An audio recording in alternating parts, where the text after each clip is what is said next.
Hello students, हमने पिछले lecture में common collector configuration, common emitter configuration और कॉमन बेस एमिटर कॉन्फ़िगरेशन के बारे में पढ़ा था। तो यहाँ हम आज नया टॉपिक शुरू करेंगे, ट्रांजिस्टर बाइसिंग और stabilisation. Transistor biasing and stabilisation अर्थात ट्रांजिस्टर बाइसिंग तथा ऑपरेटिंग बिंदु का स्थायीकरण, स्टेबलाइजेशन ऑफ ऑपरेटिंग पॉइंट। तो इसके बारे में जानना शुरू करते हैं कि जो ट्रांजिस्टर है इसको हम एम्पलीफायर के रूप में प्रयोग करने के लिए क्या है, बाइसिंग होना बहुत आवश्यक है। यदि ट्रांजिस्टर एम्पलीफायर पर डीसी बाइसिंग के बिना ही एसी सिग्नल को अगर अप्लाई किया जाता है तो एसी सिग्नल का एम्पलीफिकेशन संभव नहीं होता है। अर्थात डीसी बाइसिंग के बिना एसी बाइसिंग या एसी सिग्नल का एम्पलीफिकेशन नहीं होगा। जब ट्रांजिस्टर को एम्पलीफायर की तरह प्रयोग करते हैं तो एमीटर जंक्शन को फॉरवर्ड वाइस में और कलेक्टर जंक्शन को हम क्या करते हैं, रिवर्स वाइस में रखते हैं। हमारा एमीटर जंक्शन फॉरवर्ड वाइस में और कलेक्टर जंक्शन हमारा रिवर्स वाइस में रखा जाता है। ऐसा इसलिए करते हैं क्योंकि इसे करने से क्या है, जो हमारा ऑपरेटिंग पॉइंट है वो ट्रांजिस्टर के एक्टिव रीजन में आ जाता है, अर्थात सक्रिय क्षेत्र में आ जाता है। अगर बात करें तो जो हम डीसी बाइसिंग करते हैं, यदि जो ट्रांजिस्टर है, ट्रांजिस्टर प्रवर्धक की बाइसिंग किए बिना हम उसे अगर एसी इनपुट सिग्नल देंगे तो क्या होगा, जो एसी सिग्नल है उसका एम्पलीफिकेशन नहीं होगा, क्योंकि जब तक उसकी बाइसिंग नहीं होगी तब तक एम्पलीफिकेशन नहीं होगा। तो हम क्या करते हैं, एमीटर जंक्शन को फॉरवर्ड वाइस में और कलेक्टर जंक्शन को रिवर्स वाइस में हम कर देते हैं। जिससे क्या है, ऐसा करने से क्या होता है, जो ट्रांजिस्टर का ऑपरेटिंग रीजन है, ऑपरेटिंग पॉइंट है, वह ट्रांजिस्टर के आउटपुट अभिलक्षणों के सक्रिय क्षेत्र में आ जाता है, अर्थात हमारे एक्टिव रीजन में आ जाता है। तो ऑपरेटिंग बिंदु को सक्रिय क्षेत्र के मध्य में ही रखा जाता है और विभिन्न प्रकार के परिपथों का यूज किया जाता है। तो एक बार ऑपरेटिंग बिंदु को सेट कर देने के बाद क्या होता है, ताप इत्यादि में के परिवर्तन से वह शिफ्ट हो जाता है। तो इस तरीके से जो हमारा पॉइंट है, जो ऑपरेटिंग पॉइंट रहता है, उसके बारे में हम लोग बात की। अब हम बात करते हैं बाइसिंग ऑफ ट्रांजिस्टर की।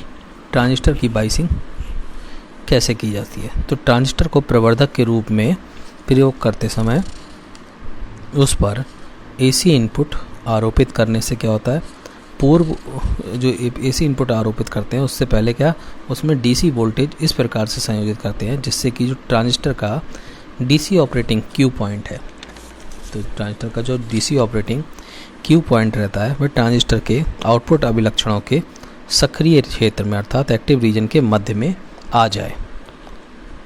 तो वह क्या हो, एक्टिव रीजन के क्षेत्र में आ जाए, जैसा कि हम इस फिगर में देख रहे हैं। जो ये पॉइंट है वो ऑपरेटिंग, वो उसके मध्य में आ जाए तो ट्रांजिस्टर को एम्पलीफायर की तरह प्रयोग करते हैं। और ट्रांजिस्टर पर हम क्या करते हैं, एसी इनपुट सप्लाई करने से पहले उसकी बाइसिंग कर दी जाती है और ट्रांजिस्टर के एमीटर जंक्शन को फॉरवर्ड वाइस में और कलेक्टर जंक्शन को रिवर्स वाइस में हम कनेक्ट करते हैं। ऐसा करने से क्या होता है, जो ट्रांजिस्टर का ऑपरेटिंग पॉइंट है वो एक्टिव रीजन के मध्य में सेट हो जाता है और ट्रांजिस्टर की बाइसिंग करने में उसमें डीसी वोल्टेज अप्लाई हो जाती है।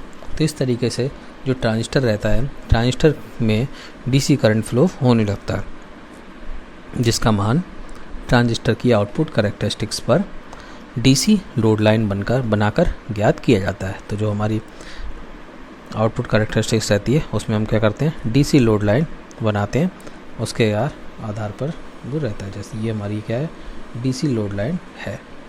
तो इस तरीके से ये जो डीसी लोड लाइन है, जैसे फिर से ये हमारी डीसी लोड लाइन है। तो इस डीसी लोड लाइन को बनाकर हम क्या करते हैं, शो करते हैं, ज्ञात कर सकते हैं। तो लोड लाइन जिस पॉइंट पर काटती है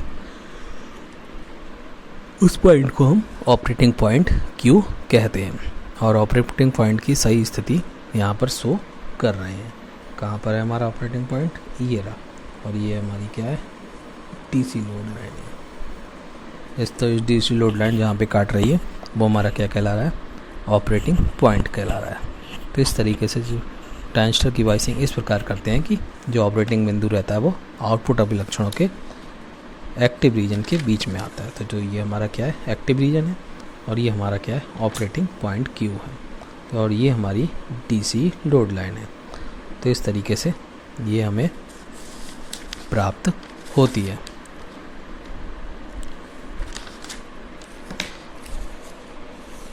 तो ये हमारा हो गया।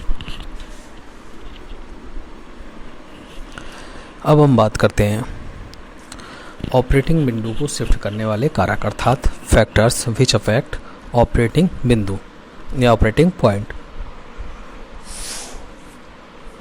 माना ट्रांजिस्टर को बाइस करने के लिए हम उस पर डीसी वोल्टेज को अप्लाई कर देते हैं, तो इन डीसी वोल्टेज के कारण उसमें क्या है, डीसी धाराएं प्रवाहित होने लगती हैं।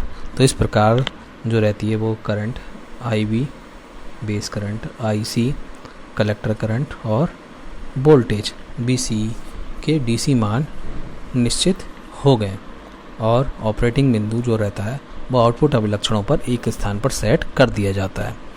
तो जब यह बिंदु स्थिर रहेगा तो ऐसे कौन कौन से कारक हैं जो ऑपरेटिंग बिंदु के आउटपुट अभिलक्षण पर क्या है, एक स्थान से दूसरे स्थान पर शिफ्ट कर सकते हैं। तो ऐसे मतलब ऐसे कारकों के बारे में हम बात करेंगे। तो सबसे पहला कारक है वेरिएशन ऑफ पैरामीटर अर्थात पैरामीटर का परिवर्तन।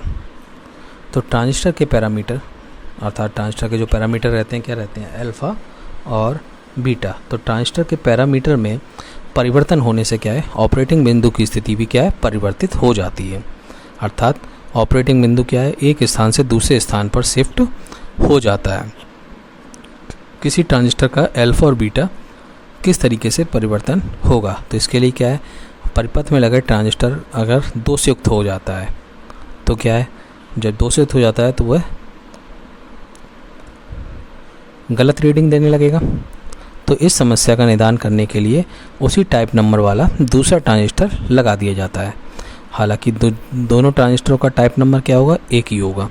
तो इस पर हम फिर भी उनके अल्फ़ा के मान में कुछ प्रतिशत अगर हम लगा देते हैं तब भी अल्फ़ा के मान में कुछ प्रतिशत अंतर हो सकता है। लेकिन यदि अल्फ़ा में कुछ प्रतिशत अंतर होने पर बीटा में क्या है, अत्यधिक अंतर हो जाता है। तो इस तरीके से क्या है कि कोई भी पैरामीटर है, कोई भी मतलब पैरामीटर में अगर परिवर्तन होता है तो क्या होता है, इस तरीके से इसमें वेरिएबल्स में भी परिवर्तन हो जाता है। तो अल्फ़ा और बीटा का मान ट्रांजिस्टर के निर्माण के समय ही क्या होता है, निश्चित होता है।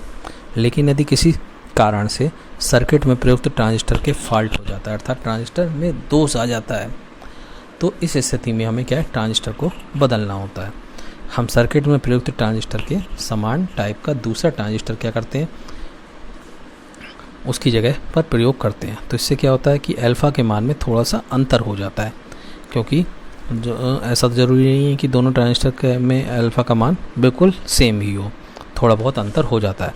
अब ये जो अल्फ़ा में थोड़ा बहुत सा अंतर होता है तो उससे क्या होता है, बीटा के मान में बहुत अधिक परिवर्तन हो जाता है, क्योंकि बीटा हम जानते हैं beta equal to alpha upon 1 minus alpha होता है।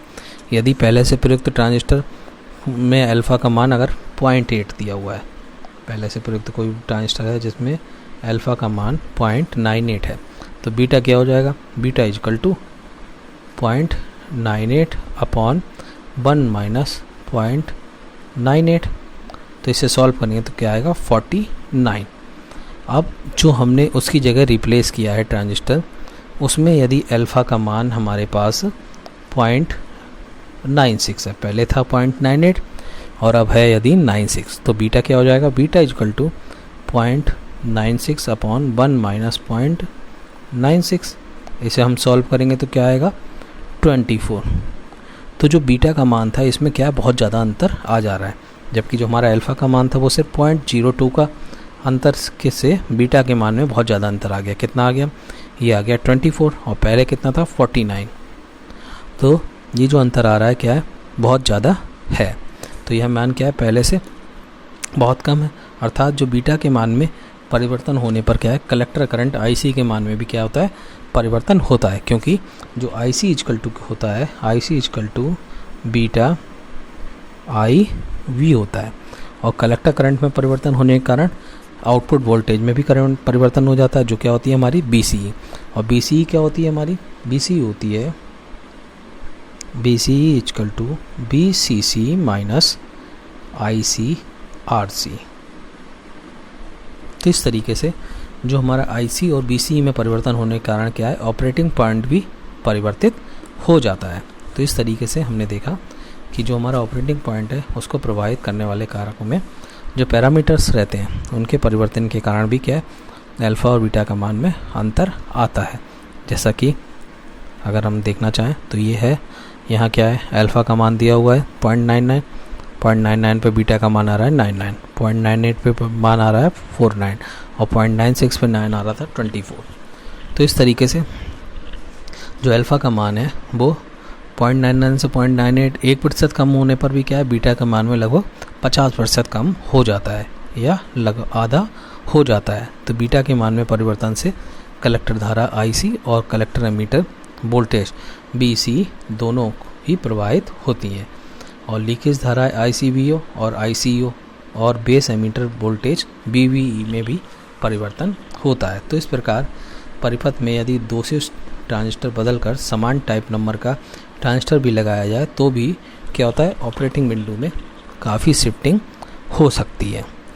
तो ये हमारा पहला पॉइंट था, जो था कि वेरिएशन ऑफ पैरामीटर्स के कारण ये चेंज हो रहा है। दूसरा पॉइंट है हमारा वेरिएशन ऑफ टेम्परेचर, अर्थात ताप में परिवर्तन। तो ताप में परिवर्तन से भी क्या है, हमारा ऑपरेटिंग बिंदु शिफ्ट हो जाता है। इसके अर्थात ऑपरेटिंग बिंदु के शिफ्ट होने का कारण एक ताप में परिवर्तन भी है। तो ट्रांजिस्टर की जो हमारी रिवर्स संतृप्त धारा रहती थी या लीकेज धारा रहती थी, जो ICVO और ICEO का मान, ये क्या करता था, ताप पर निर्भर करता है। और जो वास्तव में हम क्या था, ताप को अगर 10 डिग्री सेंटीग्रेड बढ़ाते थे तो लीकेज धारा क्या हो जाती थी, हमारी 2 गुनी हो जाती थी। कब, 10% बढ़ाने पर ताप हमारा क्या था, लीकेज धारा दुगनी हो जाती थी। क्योंकि जो ट्रांजिस्टर रहता है, ट्रांजिस्टर के कलेक्टर धारा का मान लीकेज धारा के मान पर निर्भर करता है। क्योंकि IC equal to beta IB plus IC equal to beta IB plus beta plus 1 ICVO, ये इक्वेशन होती है। तो अतः क्या है, लीकेज धारा बढ़ने पर IC का मान भी क्या है, बढ़ जाता है। और हम देखते हैं कि जो ताप में वृद्धि से लीकेज धारा में वृद्धि होती है, फिर उससे क्या है, कलेक्टर धारा में वृद्धि होती है। तो जिससे क्या है, ऑपरेटिंग बिंदु हमारा शिफ्ट हो जाता है।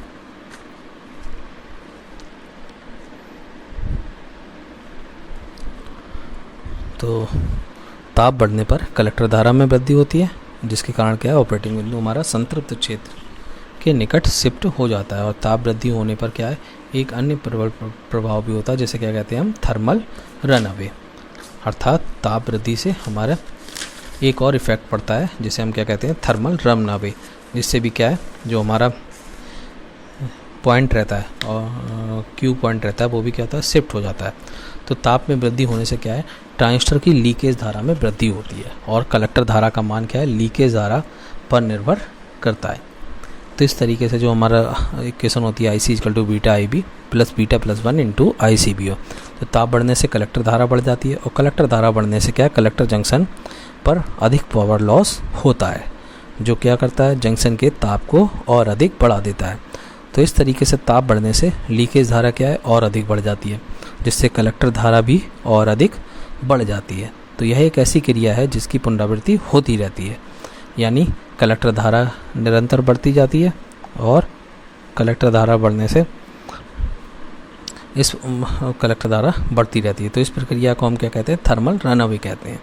तो इस प्रक्रिया को यदि नहीं रोका जाए तो क्या होता है, कलेक्टर धारा का मान ट्रांजिस्टर की रेटेड धारा से अधिक हो जाता है। अर्थात जो ट्रांजिस्टर की रेटेड धारा होती है, जो एक ट्रांजिस्टर के लिए फिक्स की हुई धारा होती है, जिस पे उसे चेक किया जा चुका है पहले ही, तो उससे अधिक हो जाती है, तो जिससे क्या होगा, उस वैल्यू से अधिक हो जाएगी तो ट्रांजिस्टर क्या है, पूर्णतः नष्ट हो सकता है।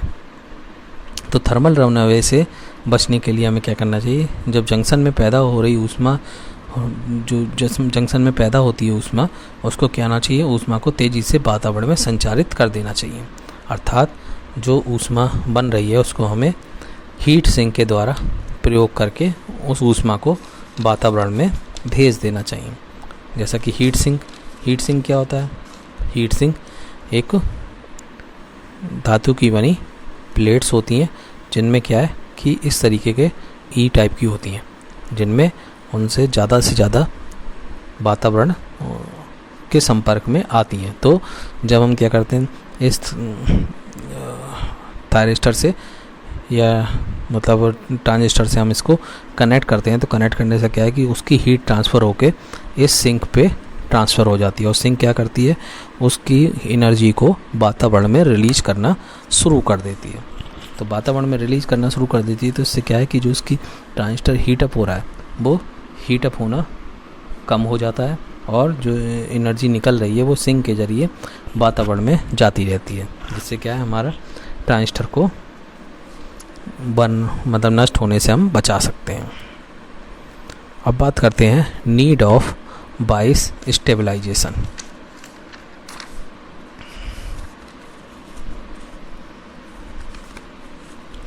कि आखिर बाइस स्टेबलाइजेशन की क्या आवश्यकता है, नीड ऑफ बाइस स्टेबलाइजेशन।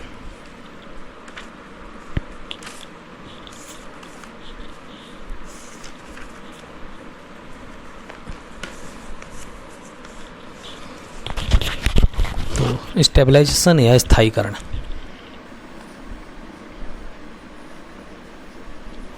ठीक है। तो स्थायीकरण वह प्रक्रिया होती है जिसके द्वारा ट्रांजिस्टर के ऑपरेटिंग बिंदु पर ताप तथा ट्रांजिस्टर पैरामीटर में परिवर्तन आदि के प्रभावों को क्या किया जा सकता है, समाप्त किया जा सकता है।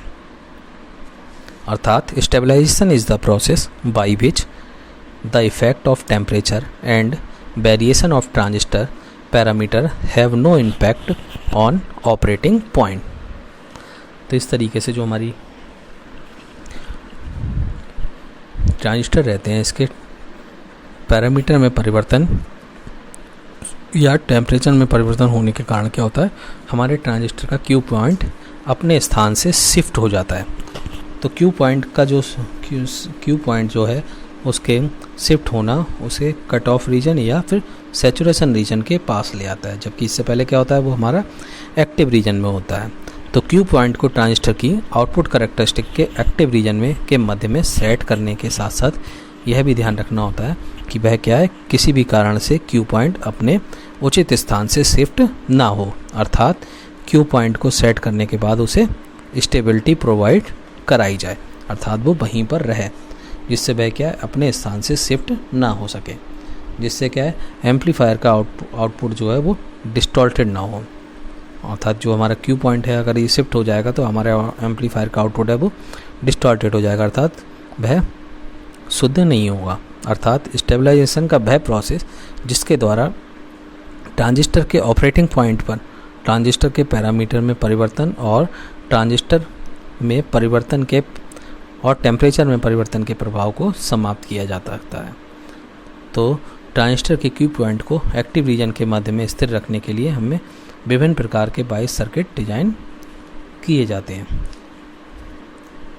तो इन बाइस सर्किट्स के द्वारा क्या होता है, इस क्यू को बीच में सेट किया जाता है। तो यहाँ हमने देखा कि जैसे जो ऑपरेटिंग बिंदु होता है इसको निश्चित सेट किया जाता है और वह वहीं पर स्थायी रहना चाहिए। तो ट्रांजिस्टर के पैरामीटर में परिवर्तन, जैसे कि पैरामीटर या तापमान में परिवर्तन होने से क्या है, ऑपरेटिंग बिंदु शिफ्ट हो जाता है। और प्रचालन बिंदु का यह विस्थापन क्या होता है, ट्रांजिस्टर को अनुपयुक्त क्षेत्र अर्थात जो हमारे कट ऑफ रीजन या संतृप्त क्षेत्र के निकट में ले जाता है, और तब क्या होता है, ट्रांजिस्टर का निष्पादन खराब हो जाता है, अर्थात जो ट्रांजिस्टर का आउटपुट है वो खराब हो जाता है, जो एम्पलीफिकेशन का काम कर रहा है वो सही से नहीं हो पाता, और उसकी जो आउटपुट तरंग होती है उसमें डिस्टॉर्शन आ जाता है, अर्थात विरूपण आ जाता है या क्लिपिंग आ जाती है। तो ऐसे बाइस परिपथ को डिज़ाइन किए जाते हैं इसके लिए जो ट्रांजिस्टर के ऑपरेटिंग बिंदु को क्या करें, एक ही स्थान पर फिक्स रखें, अर्थात ट्रांजिस्टर का जो पैरामीटर है उसमें या ताप में परिवर्तन होने से क्या है, वह उस ऑपरेटिंग पॉइंट को शिफ्ट ना होने दें। तो इस तरीके से हमें जो स्टेबलाइजेशन की ज़रूरत है वो किस लिए है कि जो हमारा उसका आउटपुट आ रहा है वो सही से आता रहे, वो हमारे पैरामीटर में चेंज होने के कारण या फिर टेम्परेचर में चेंज होने के कारण ना बदले। तो इस तरीके से जो स्टेबलाइजेशन है वो वह प्रक्रिया है जिसके द्वारा ट्रांजिस्टर के ऑपरेटिंग बिंदु पर ताप और ट्रांजिस्टर पैरामीटर में परिवर्तन आदि के प्रभावों को क्या किया जा सके, समाप्त किया जा सके। अब हम बात करते हैं प्रॉपर्टीज़ ऑफ बायस सर्किट्स, अर्थात जो ये सर्किट्स हैं इनकी क्या प्रॉपर्टीज़ है। तो जो ये एक अच्छे बायस सर्किट होता है तो उसमें निम्न बातें होना आवश्यक है, जैसे कि वह ऑपरेटिंग बिंदु को आउटपुट अभिलक्षणों के सक्रिय क्षेत्र के मध्य में निश्चित कर दे, अर्थात जो हमारा ऑपरेटिंग पॉइंट Q है उसको क्या करे, सक्रिय क्षेत्र के मध्य में सेट कर दे और उसे सेट करने के में सक्षम होना चाहिए। और ट्रांजिस्टर के पैरामीटर अल्फा बीटा में परिवर्तन होने पर भी क्या करे, ऑपरेटिंग बिंदु को फिक्स रखे, अर्थात ऑपरेटिंग बिंदु टेम्परेचर में परिवर्तन होने के कारण शिफ्ट नहीं होना चाहिए, या टेम्परेचर के पैरामीटर में परिवर्तन होने के कारण भी क्या है, ऑपरेटिंग बिंदु शिफ्ट नहीं होना चाहिए। तीसरा है ताप में परिवर्तन होने पर भी ऑपरेटिंग बिंदु क्या है, शिफ्ट नहीं होना चाहिए। चौथा, बायस सर्किट का स्टेबिलिटी फैक्टर क्या है, कम होना चाहिए। तो जो हमारा बायस सर्किट है उसका स्टेबिलिटी फैक्टर कम होना चाहिए। अब हम बात करते हैं स्टेबिलिटी फैक्टर की। स्टेबिलिटी फैक्टर को हम इसको क्या करते हैं, स्थिरता गुणांक कहते हैं और इसे एस से रिप्रेजेंट करते हैं। तो विभिन्न बायस परिपथों में आउटपुट बिंदु की स्थिरता की तुलना उस परिपथ के स्थिरता गुणांक से की जाती है। तो जो कलेक्टर करंट होता है IC, इसमें सूक्ष्म परिवर्तन, तो जो हमारा कलेक्टर करंट है IC, इसमें जो सूक्ष्म परिवर्तन है वो क्या होगा, डेल्टा IC। और लीकेज करंट ICVO में सूक्ष्म परिवर्तन है तो वो क्या हो जाएगा, डेल्टा ICBO। तो इसका जो अनुपात रहता है delta IC upon delta ICVO, तो उसको हम क्या कहते हैं, स्टेबिलिटी फैक्टर कहते हैं। तो इसको हम स्टेबिलिटी फैक्टर कहते हैं। तो इसे हम किससे शो करते हैं, S equal to delta IC upon delta ICBO, जबकि जो हमारा बीटा और BE है ये क्या हो, कांस्टेंट हो, बीटा और BE क्या हो, कांस्टेंट हो। तो क्या है, इसे हम S से प्रदर्शित करते हैं, या दूसरे शब्दों में कहें तो स्थिरता गुणांक S कलेक्टर धारा IC में सूक्ष्म परिवर्तन डेल्टा IC और लीकेज धारा ICBO में सूक्ष्म परिवर्तन डेल्टा ICVO के अनुपात को कहते हैं। लीकेज धारा के सापेक्ष कलेक्टर धारा में होने वाले परिवर्तन की दर को हम क्या कहते हैं, स्थिरता गुणांक कहते हैं, जबकि जो हमारा बीटा और IBE है, जो हमारा बीटा और IBE है उसे क्या रहे, कांस्टेंट, BBE वो कांस्टेंट रहे। तो इस तरीके से stability factor H is defined as the ratio of change in the collector current delta IC to the change in collector base leakage current delta ICBO। तो इस तरीके से ये हमारी क्या कहलाते हैं, स्टेबिलिटी फैक्टर कहलाते हैं। तो जो ये हमारी इक्वेशन आती है समीकरण 1 स्टेबिलिटी फैक्टर की, तो इससे स्पष्ट होता है कि जो सर्किट को अधिक स्टेबल होने के लिए क्या है, स्टेबिलिटी फैक्टर का मान जितना संभव हो कम होना चाहिए। तो S का मान जितना कम होगा Q पॉइंट क्या है उतना ही अधिक स्टेबल होगा, अर्थात लीकेज करंट में प्रवाहित होने पर जितना कम परिवर्तन कलेक्टर करंट में होगा, बायस सर्किट क्या है उतना ही स्टेबल होगा और उसकी थर्मल स्टेबिलिटी भी उतनी ही अच्छी होगी। तो अतः जो S का मान है वो कम होने पर Q की स्टेबिलिटी अधिक होगी।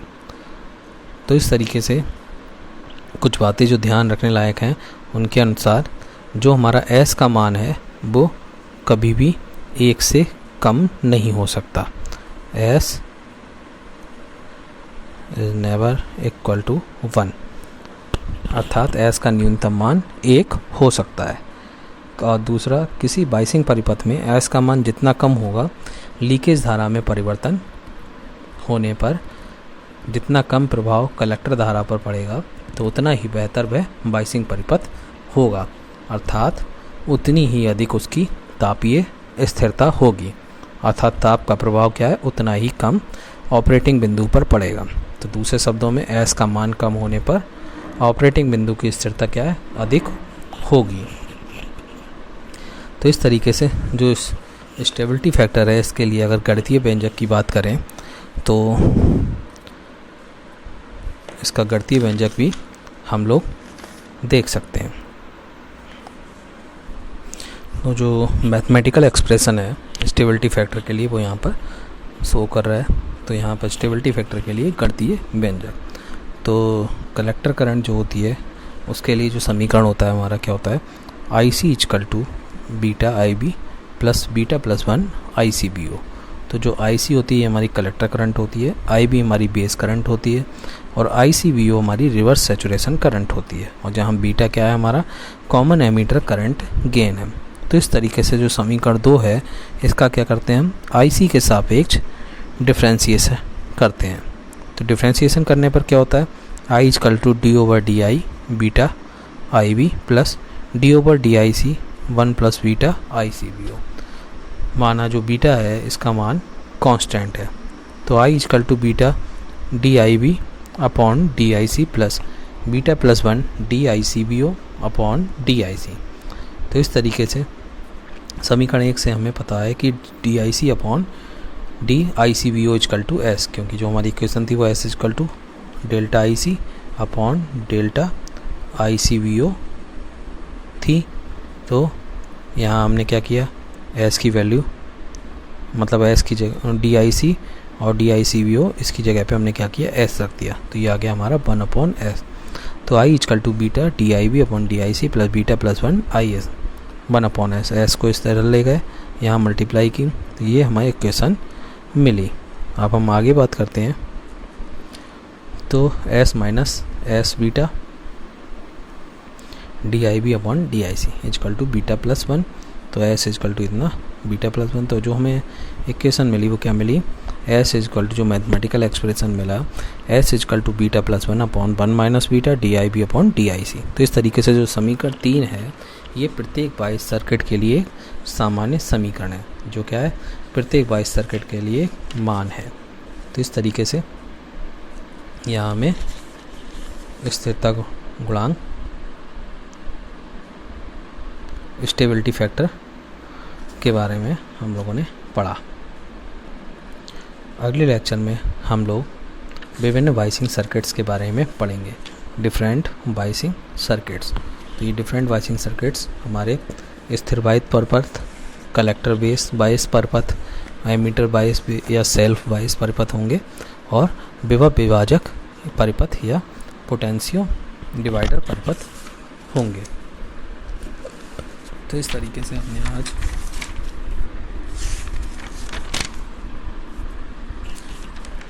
आज जो ऑपरेटिंग पॉइंट के बारे में पढ़ा और ये पढ़ा कि इसे क्यों शिफ्ट नहीं किया जाता, इसे क्यों एक्टिव रीजन में रखा जाता है। तो इस तरीके से हम आगे की क्लास में टॉपिक को कंटिन्यू करेंगे। तो हम